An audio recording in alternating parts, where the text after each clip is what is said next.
Hello and welcome into the Take the North podcast along with Dan Wiederer, who is at home. He's been sick, but he's playing through it. He is with us on the Take the North podcast. I am Mark Grote out here at Haugh, taking in another light practice for the Bears, another walkthrough for the Bears. They're not going to do a full practice until Friday in the name of getting ready for Detroit, and then the short turnaround after that with the Thursday game against Seattle. How are ye, my partner, Dan Wiederer, who, as we were talking before the podcast, this is that Dan, you come across as a workaholic. So accepting that you're sick is an issue for you, isn't it? I come across as that because I kind of am. My wife said to me on Tuesday night when I was coming out of an episode she doesn't remember if I've taken a sick day since any of our kids have been born. And so that's kind of what happens. This is very unfamiliar and uncomfortable for me in this moment. I'm very thankful to my teammates.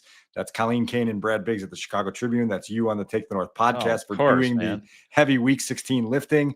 But like a little insight on the roller coaster I ride when I'm sick, it's like 1 minute I'll be like, I'm going to be fine tomorrow. I'm going to run 3 miles. I'm going to call up some buddies, go get some beers. Back to normal. And then like 10 minutes later, I'll be like, I've got the bird flu and I'm probably going to be dead by the end of Christmas. Like it's the mental funhouse that goes on between these 2 years is it's some kind of place up there, Grote. So. Totally. Well, I was sick last week. I missed 3 days. I don't tend to miss a lot of work myself. It comes to me. It's like, oh, wow, we're really doing this. I'm sick. I need to not leave my place. I need to sleep. And then the second part for me is, oh my God, do I need to go to urgent care? Do I need drugs? Is there something like what you were saying with the bird flu? Do I need to make sure I don't have COVID? Right. Like, am I endangering everybody? So there's that part, gymnastics of the mental site that goes down with that as well. Yeah, it's a mental gymnastics routine that Simone Biles would be proud of. Bears wife, Simone Biles. Let's get to our opening drive here on Take the North. It's time for the opening drive. Yeah, one thing I'm thinking about right now is the Bears offensive line, moreover, the Bears offensive line next year. As I'm looking at the injury now, we're recording this on a Thursday, so the week is not yet out, but Tevin Jenkins and Ryan Bates estimated as not practicing. Braxton Jones, though, a full participant. And after seeing Kiran Amegadjie play the other day, if you're really into the Bears winning or being productive or taking care of Caleb Williams, you probably are rooting for Braxton Jones to be healthy in that game. Dan, I guess I'll start by asking you, I know we talked about this a little bit yesterday, but in theory, I was okay with Kiran Amegadjie going in because you're at that point in your season where you like to get to see guys and what they can do, especially when you're a third-round pick. But as you said, there is a quarterback to be concerned with here. So if all things are equal, I certainly hope that they're not going to get experience to Amegadjie at the cost of Braxton Jones, which I don't think they would do. No question. And so it feels like a positive development with Braxton Jones kind of making his way back from the concussion whenever that occurred, however it occurred, whatever the system pops up. If he can play Sunday against the Lions, that's a major plus for Caleb Williams and the Bears offense. When you take the bigger picture lens at this thing, Grote, it's like this clear-cut priority order for the Bears in the offseason to 2025 that they've got to figure out their offensive line. That's going to be up to whoever's in charge. Presumably Ryan Poles in the general manager's chair and whoever is kind of working alongside him to figure out how you want to do that. Do you build from the inside out? Do you build from the left tackle in? What is your preferred allocation of resources? They're going to have cap space. They're going to have draft capital. They're going to have options to try to address these things, but you have to decide what's most important to you, particularly as it relates to Caleb Williams. And so that's where this is a really kind of daunting conversation to have, because you would have thought by now this offensive line would have been a little bit more stable than it is. And you've got serious questions from left tackle to right guard. I think everyone feels pretty good about where Darnell Wright is right now. And he'll be, an inked-in starter for 2025, barring something unforeseen. But beyond that, where do you go, man? Like, what does it look like, and where do you have to make improvements? The way my math says, now that we're talking about this, and you mentioned it, Darnell Wright is the only slam dunk returning starter, I think, at right tackle. It would be shocking if if he wasn't back. And the only way that I think Darnell Wright would be out of a job or be in jeopardy is if something happens with Ryan Poles, which, I still, we'll monitor that situation. But that is a first round pick, and you have to take that seriously. And those guys get more opportunities. And he's played well enough, I think, relative to the rest of the offensive line. But I hate saying it, I don't feel good about Tevin Jenkins' return next year, especially with the conversations that I've had with him about, on the record about him and whether or not Ryan Poles has met with his people about an extension. It doesn't sound like that's occurred. Now, he hasn't straight up said they haven't, but he said he's not focused on that. Tevin Jenkins said that there were, he's going to just worried about the rest of the season. That I'm inferring from that there hasn't been any positive step towards an extension for him. I don't think Coleman Shelton, I think, has been better than maybe people thought he would be. And, that was supposed to be maybe Ryan Bates at center, but I don't think that is part of the future by any means. And then, even Braxton Jones at this point, as much of a win as that has been for Ryan Poles, like getting a 5th round guy to start 3 years for you in the NFL, you could probably do better. So I don't know. I mean, I think Darnell Wright's the only one back as a starter next year. Yeah. Now, I will say this. I think internally inside the building, there is some optimism about who Matt Pryor can be. And I think that they feel like at the right guard position, they've found something there with him. He sort of, to me, compares a little bit to how Andrew Billings was a year ago, where you brought him in, you're like, let's see what he can do. And then he plays at a level where you're like, okay, like we can work with this. Maybe to a lesser extent. I think Big Bill was really, really good in 2023 at showing you how valuable he could be to a defense that was great down the stretch of last season and was particularly good stopping the run. So Pryor's a guy to just keep on the radar as we start getting into the offseason. But when you talk about Jenkins, for example, I don't have the updated numbers in front of me, but there was a point not too long ago where he had missed more games than he had played 100% of the snaps in. And so at that point, when you're dealing with the math and you're doing the analytics and you're checking the metrics, you're like, this guy is more often hurt than he is fully capable of finishing a football game for us. That's a factor. So what does that do for you? It puts him on the plan B list. You go out and you seek upgrades. And if upgrades aren't available, then you say, okay, Tevin, what's your current situation? How does the market look for you? Is it worth a reunion to run this back? But I don't think that's the lean, and that's not the top priority for the Bears in that situation. With the left tackle position, I think Braxton Jones has been a great story. 5th round pick out of the Big Sky, comes in and proves to be a functional starter for you. Where you're trying to go with the quarterback you're trying to develop, functional starters aren't enough.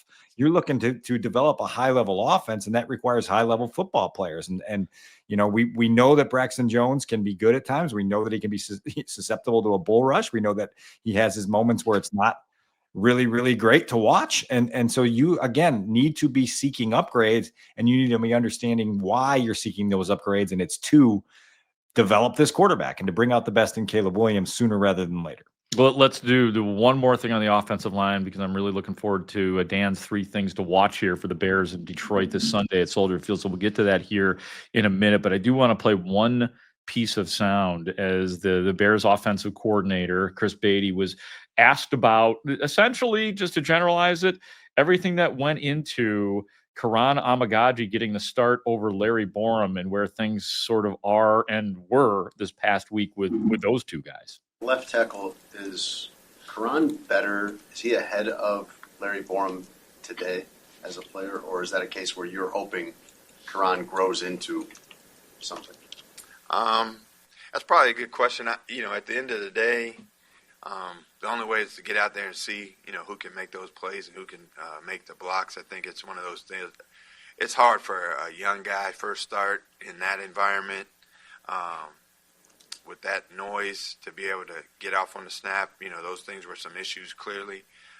So we're trying to clear those up. I don't know, at the end of the day, who's needs to be out there to start. I think we need to be able to adjust better to help whoever's out there. Whether it be Larry or Kiran or Braxton or whoever ends up out there, we got to put them in a position to be better, more successful.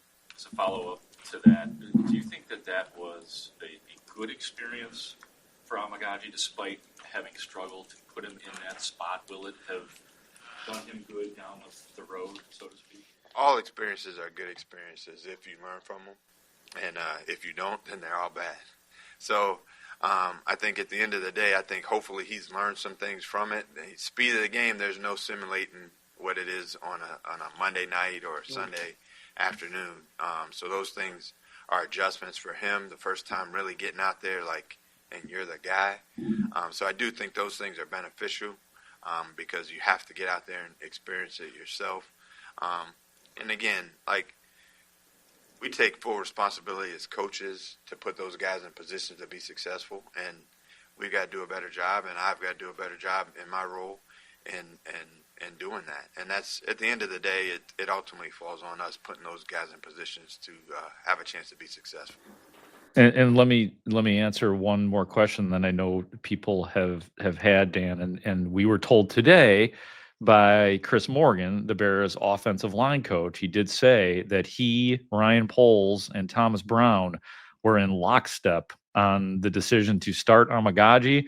I did have a little chat with Kiran Amegadjie off mic today in the locker room, nothing that is, private or anything like that. And, he did say, he found out the day of, and it really kind of sent his day, into full blast, he wanted it. There's no doubt about it, but that's a tough spot for a rookie to be in who did not have training camp and has spent a lot of this year injured.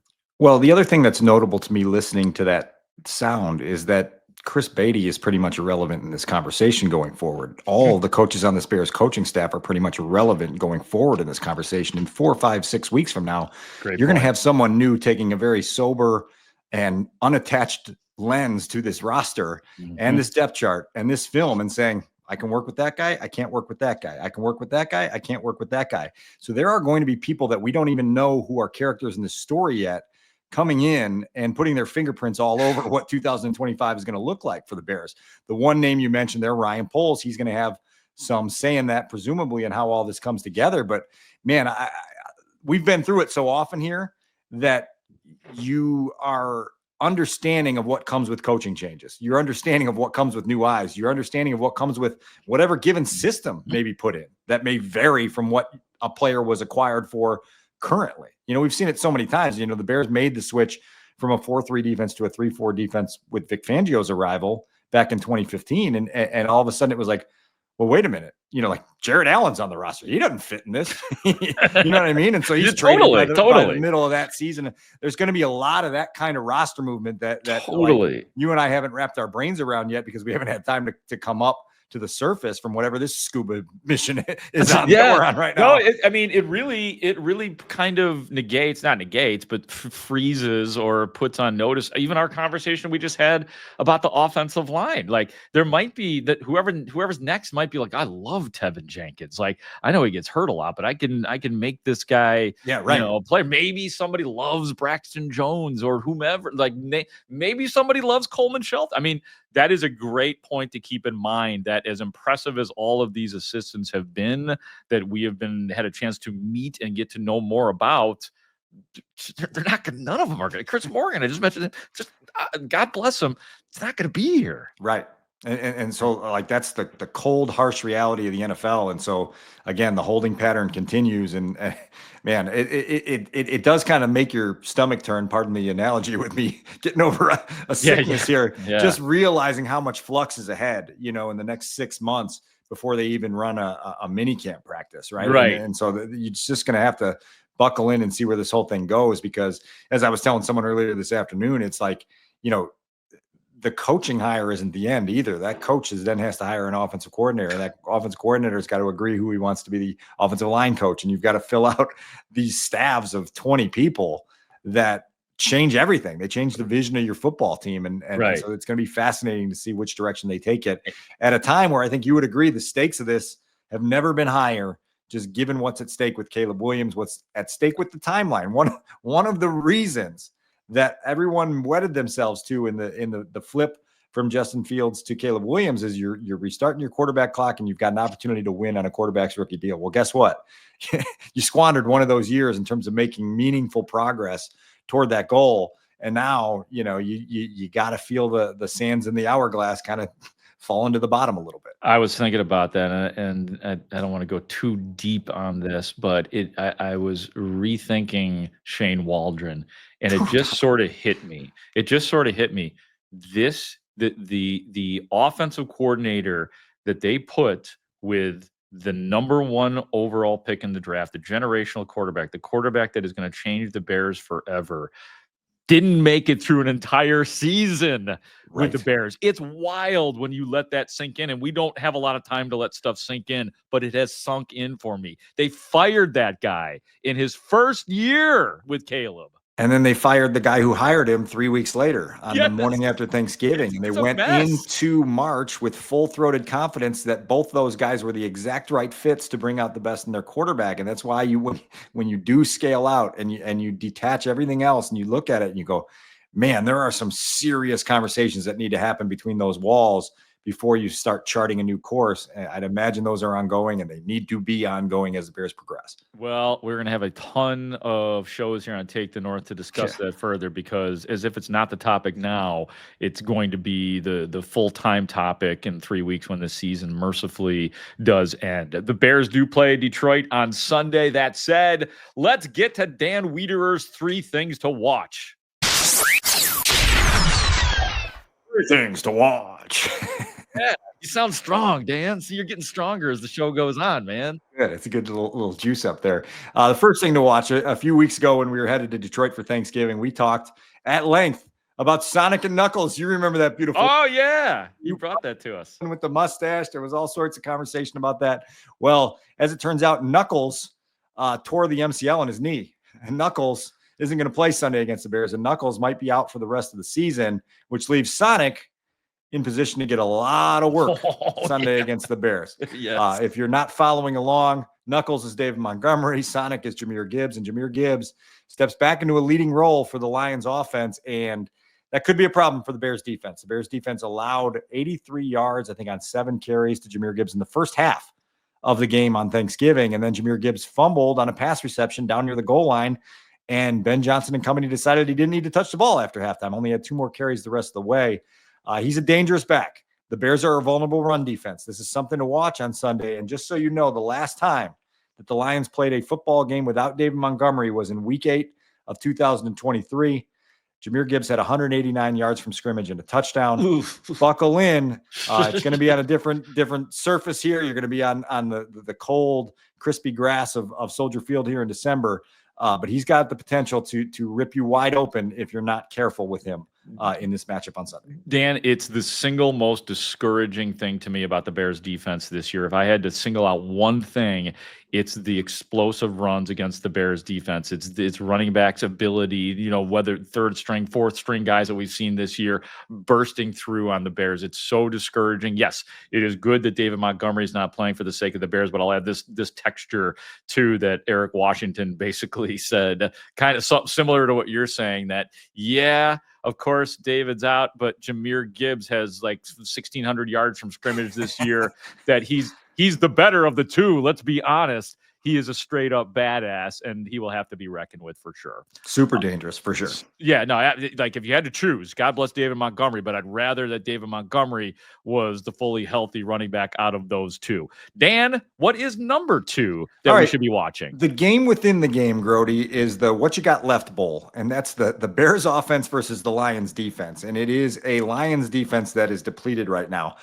As a team, the Lions, as of Wednesday morning, went back into their practice week with 21 players on injured reserve and 16 players on their practice squad. That is unfathomable to have an injured reserve inventory that's longer than the guys that are helping you practice. It makes the practice squad guys a lot more integral to what you do when you got all those guys on IR. But this is crazy. I mean, you look at Ali McNeil, as you talked about the other day, lost for the season. Aiden Hutchinson's been out for a while with his broken leg. Alex Anzalone, IR. Derek Barnes, IR. Khalil Dorsey broke his leg. He's on IR. Ifeatu Melifanu, good safety. He's on IR, although it sounds like he might be cleared in time to play on Sunday. One of the few guys that the Lions are getting back here. You've got a depleted and vulnerable Lions defense playing an offense that's part of a team, as we talked about in our last episode, that seems like it's out of gas. You watched Caleb Williams on Monday night. You heard from Caleb Williams on Wednesday. You've seen a Bears offense that just seems gassed by everything they've been forced to endure over the last 8 weeks. And you just wonder, what do they have left? What does the Lions defense have left? So get ready to buckle in for the what you got left bowl on Sunday afternoon. Man, that's a great way to put it. It's a much nicer way to say out of gas than to say that they've given up, because 100%. Two totally different things. Two totally different things. And I look, they have given up on the season because they're out of the playoffs, but you're right. You put that very well. Out of gas is different than giving up.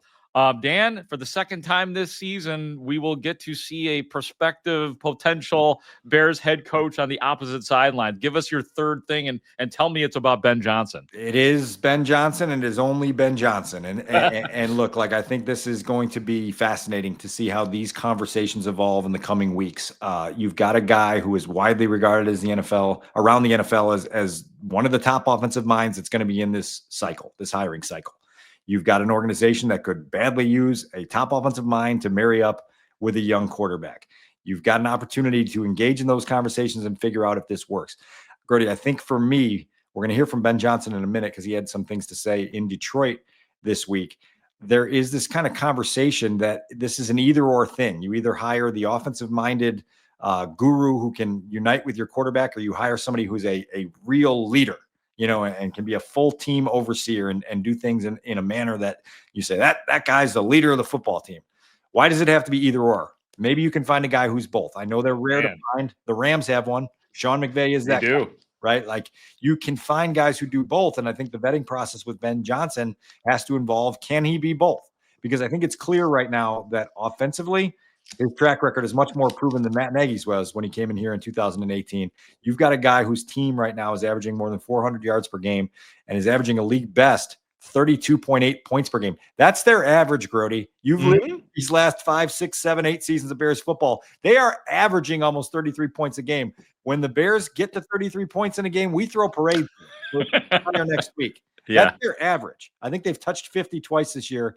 So I do want to get another up-close glimpse at what Ben Johnson does. We'll hear from him in a second, but I'm just curious what some of your thoughts are in the intrigue in Ben Johnson. Yeah, no, for sure. I mean, I think that's an obvious person to talk to. I don't know much about, like, his ability to, and I hate that I'm saying it, to be a leader of men and all of that kind of stuff. So I don't know where he is there. Is he just one of these brainy guys who is really good at scheming up an offense, or does he control the room? And I think that we have found out that is not something that should be underestimated. When you're talking about those coaches, I do look at the NFC North as a perfect mix of all of that, because you have Matt LaFleur and Kevin O'Connell, who first and foremost, they are really good schemers of offense. That's first and foremost. But then at the same time, especially in O'Connell's case, he does seem to have it in terms of being a leader. I think LaFleur has, the more credibility he has gotten with winning, especially without Aaron Rodgers, he has had that. So you could point to those success stories. I think those two are pretty similar. And then Dan Campbell is your outlier. Now he's an offensive guy. Like he played tight end in the NFL, but he does have that inspirational speech thing that goes on. So in other words, it's kind of my long way of saying, either or is fine. Like and the examples are right in our backyard, and this leaves it up to the Bears to do something they don't do often when it comes to the coaching. Get it right. Well, so the couple things I want to bring up before we hear from Ben Johnson is that getting it right is super difficult. And when you look at the batting averages of teams hiring successful coaches who can last a while, it keeps getting lower and lower and lower. 2022 was the last time the Bears were in a coaching hiring cycle. That year, there were 10 coaches hired. 5 of them, Grote, are already out of their jobs before the end of year 3. Pretty That's amazing. A list that includes Dennis Allen, Lovie Smith, Matt Eberflus, Nathaniel Hackett, and Josh McDaniels.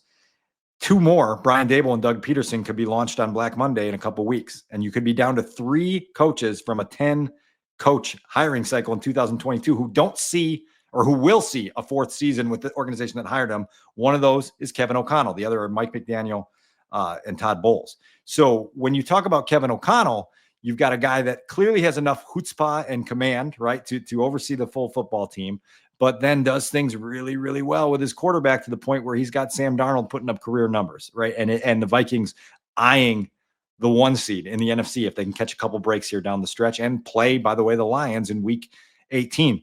There's a lot that goes into this. It's not going to be easy to get it right, but there's a lot going for you if you do get it right. Yeah. Which is truly fascinating to look at. I'm glad you brought up the point that so many, like, we're in our Bears bubble here, so of course it just looks like it's one bad hiring after another. But there's many organizations who have fired their head coaches in rapid succession after 2 or 3 year stints, similar to the Bears. And there is a mutual friend of ours, a guy named Jeff Joniak, who sometimes likes to yell at us and tell us how to do our jobs as reporters and things like that. But he made a really good point.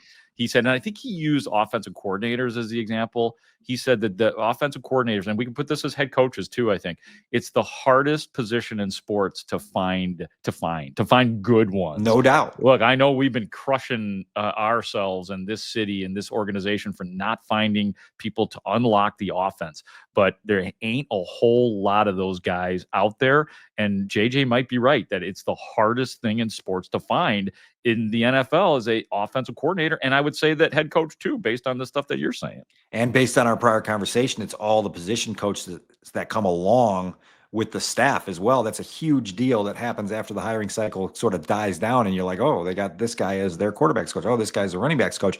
Remember 2018, the dream year in my 12-year run on the Bears beat. Matt Nagy came in and won Coach of the Year in big part because he was able to keep Vic Fangio as his defensive coordinator. And Vic was one of the best in the game that season. Terrific. Didn't want to leave because he saw the growth that defense was making and the breakthrough that they were on the verge of.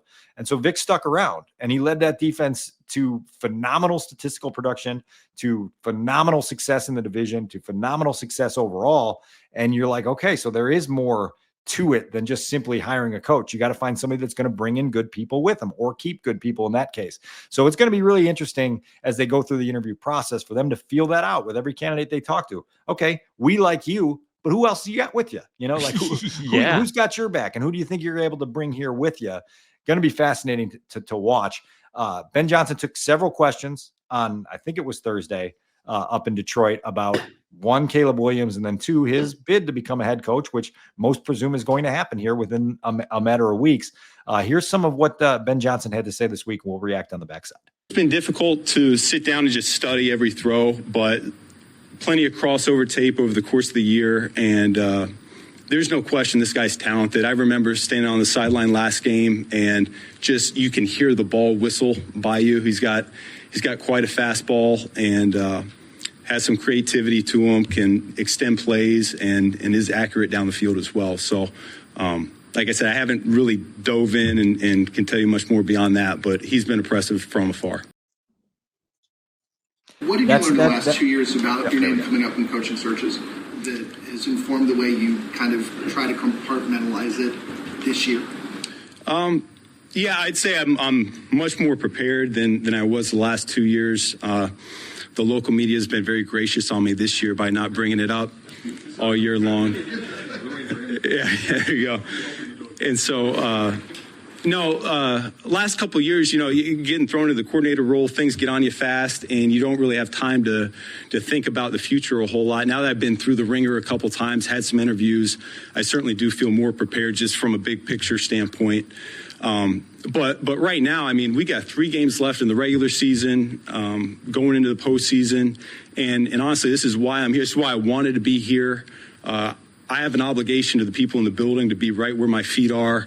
And when I walk in and I see the coaches staying long nights and working as hard as they're doing, and I come in and I see the guys, the players in the meeting room and on the practice field attacking each day like they are, that it's hard for my mind to wander much beyond what we're doing in the here and now. What subject's that? We know you're extremely happy with your job, obviously. Do you still want to be a head coach one day, and what would you be looking for here? Yeah, I'd say this. I think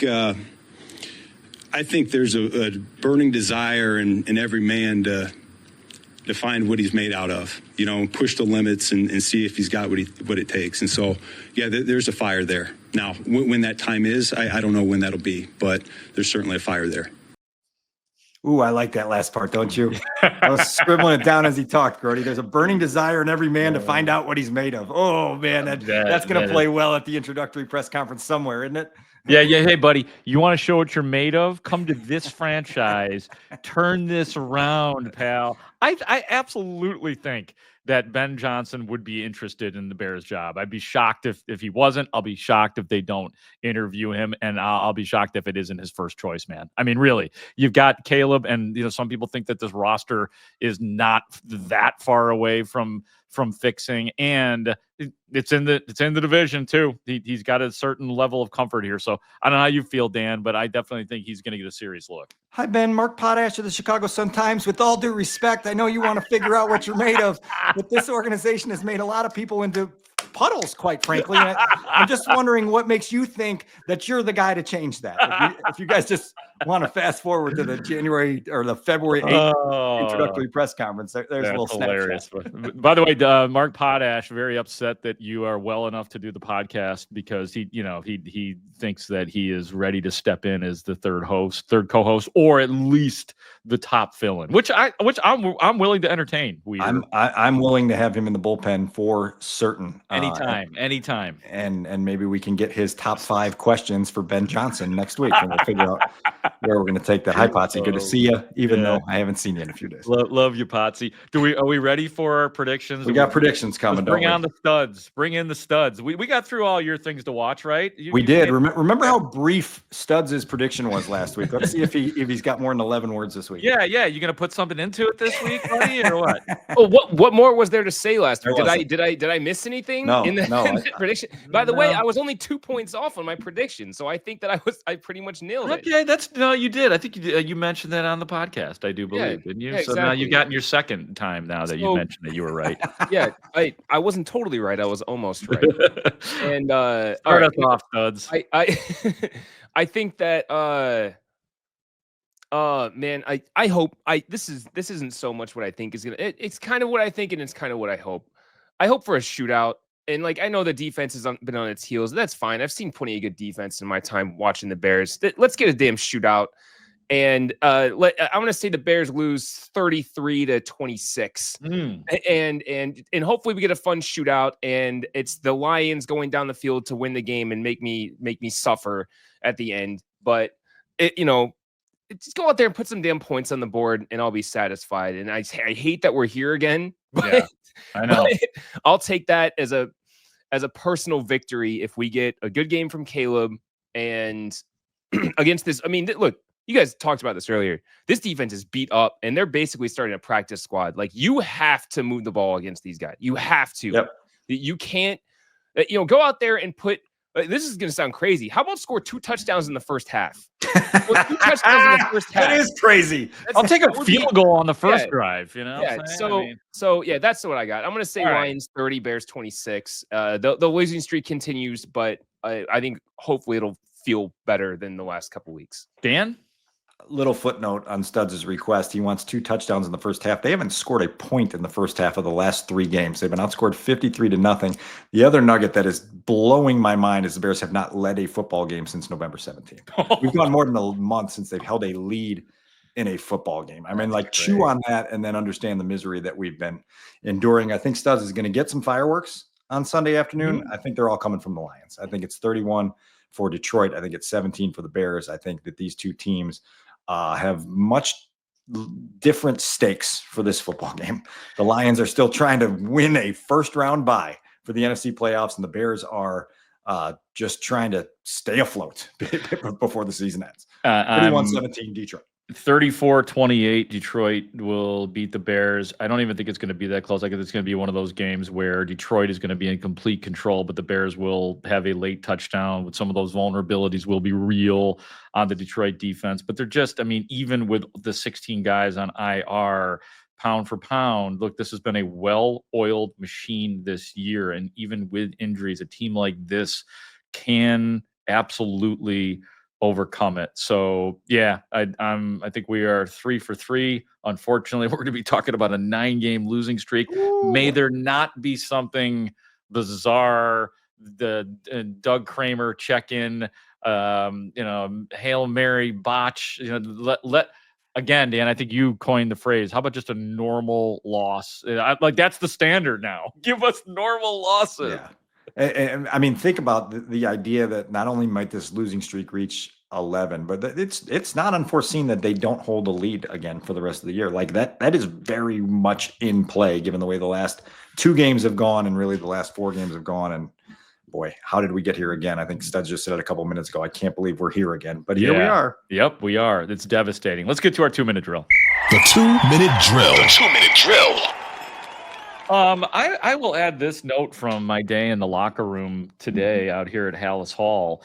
There was a NFL Network / NFL Films employee in the Bears locker room today, and she had all these cardboard sheets of paper with pens, and she was passing out ballots to the players for the top 100 players. NFL. Did you bring this to Jalen Johnson's attention? I did bring it to Jalen Johnson. It's hilarious. So I saw the employee that was handing these out, and so I was just inquiring to her exactly what she was doing. She's like, "Yeah, it's the top 20 players, and some players dig it, some players don't." And then she's like, "Yeah, Jalen Johnson wouldn't take one because he felt like he was snubbed from the top," which he was, from the top 100. So, of course, I'm like, I got to go ask Jalen Johnson about this. He's sitting by his locker, legs spread out. He's got a big old sloppy pizza down by him. And I kind of, how you do when you got to get on their level.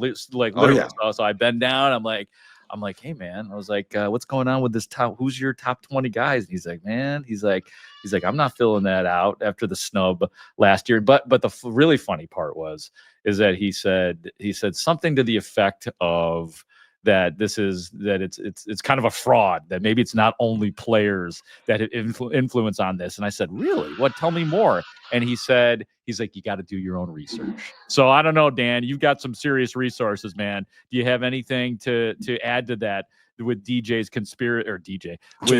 And this is all playful and fun stuff that we were discussing. I do have something to add to it, because this has always been ridiculous to me over the course of my time covering the league, because you watch it every year and you watch it in one locker room, and obviously what's going on in 32 others. It's not a formal process. Not every player fills out one of these ballots.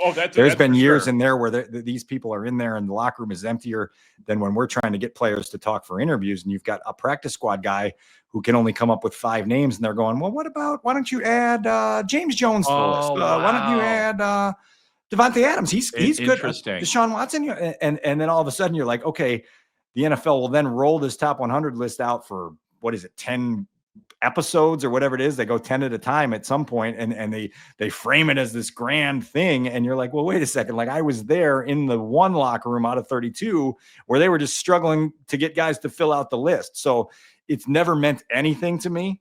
When Jalen went on his rant over the summer about being left off of it, I was hoping he would experience it firsthand. I'm like, hey, look around, watch how this is done, watch how the sausage is made. Interesting. And then bring those beefs. Because remember, when Jalen had that original beef, it was almost like he was taking it out on the media.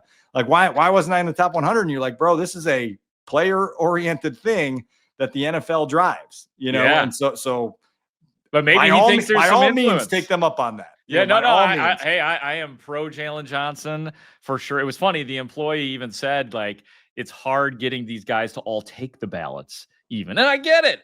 Especially you've lost 8 in a row. You got somebody walking around handing out 100%. Ballots. They've got to get to their massage. They got to get to their lift. They got to get to their meeting. Like, no, I mean, there's like, I would love to see the participation rate. I would love to see the names of everyone who casts a ballot. I would love to see the ones that filled out all 20 instead of 1 through 6 and said, hey, there it is.